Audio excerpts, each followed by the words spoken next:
पुण्याच्या पुना रुग्णालयामध्ये बॉम्ब ठेवल्याची अफवा पसरवण्यात आलेली आहे। रात्री 12:30च्या दरम्यान अज्ञातानं ही अफवा पसरवली। काही वेळासाठी रुग्णालयामध्ये सर्वांनाच प्रवेश बंद करण्यात आलेला होता।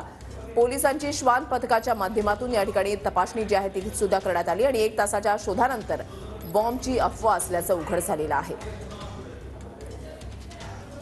प्रदीप कापसे आमचे प्रतिनिधी आमच्या सोबत आहेत, अधिक माहिती जाणून घेणार आहोत। प्रदीप, अफवा पसरवणाऱ्याचा शोध लागलेला आहे की नाही?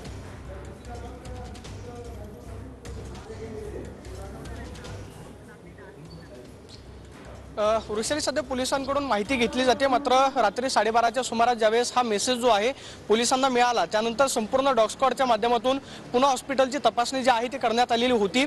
पुलावरती जाणारी वाहतूक जी आहे ती सुद्धा काही काळ थांबवण्यात आलेली होती। मात्र आपण पाहतोय की सकाळी आता पोलिसांचा बंदोबस्त जो आहे तो मोठ्या प्रमाणावरती पुन्हा हॉस्पिटलच्या बाहेर तैनात करण्यात आलेला आहे। वरिष्ठ पोलीस अधिकाऱ्यांकडून या संपूर्ण घटनेची माहिती जी आहे ती घेतली जाते, मात्र ही अफवा नेमकी कोणी पसरवली आहे, हा मेसेज जो आहे तो पोलिसांपर्यंत कसा पोहोचला याची शोध जी आहे ती खरं तर आता पोलिसांकडून घेतला जाईल। कारण पुन्हा हॉस्पिटल जे आहे त्या हॉस्पिटलमध्ये मोठ्या प्रमाणावरती रुग्ण जे आहे ते उपचारासाठी येत असतात, त्यामुळे काही वेळेस इथे एक तारांबळ जी आहे ती उडालेली होती।